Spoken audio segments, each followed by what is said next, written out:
Sir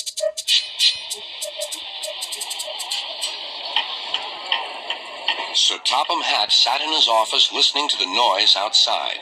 The passengers were angry. The stationmaster came in. "There's trouble in the shed, sir. Henry is sulking. There's no train, and the passengers are saying this is a bad railway."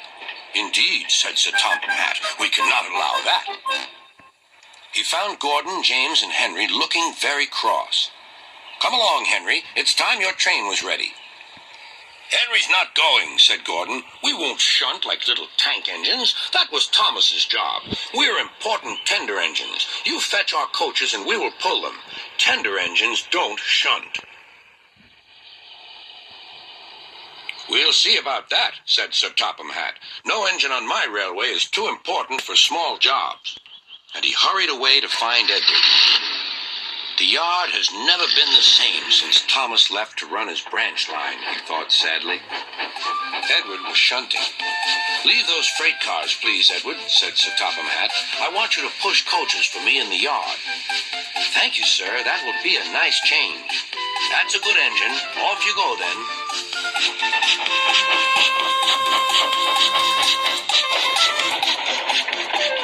So Edward found coaches for the 3 engines, and that day the trains ran as usual.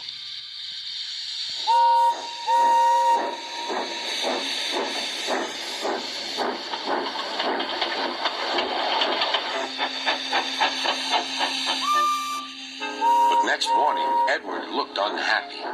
Gordon came clanking past, hissing rudely. "Bless me," said Sir Topham Hatt. "What a noise!" "They all hiss me, sir," answered Edward. "They say tender engines don't shunt, and last night they said I have gray wheels. I haven't, have I, sir?"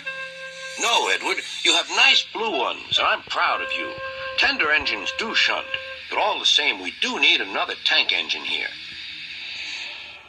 He went to a workshop, and they showed him all sorts of engines.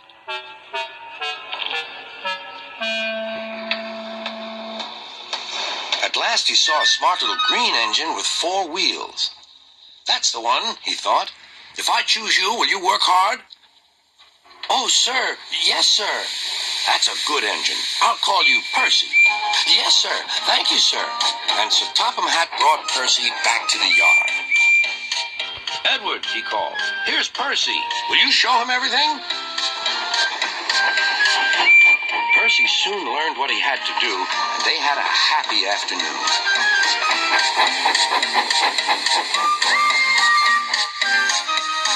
Then Henry came by, hissing as usual. "Whee!" went Percy. Henry jumped and ran back to the shed. "How beautifully you wheeshed him," laughed Edward. "I can't wheesh like that." "Oh," said Percy, "that's nothing. You should hear them in the workshop. You have to wheesh loudly to make yourself heard." Next morning, Thomas arrived. "Sir Topham Hatt sent for me. I expect he wants help," he said to Edward. "Shh, shh, here he comes," replied Edward. "Well done, Thomas. You've been quick. Listen, Henry, Gordon, and James are sulking. They say they won't shunt like little tank engines. So I have shut them up, and I want you both to run the line for a while." "Little tank engines indeed," snorted Thomas. "We'll show them.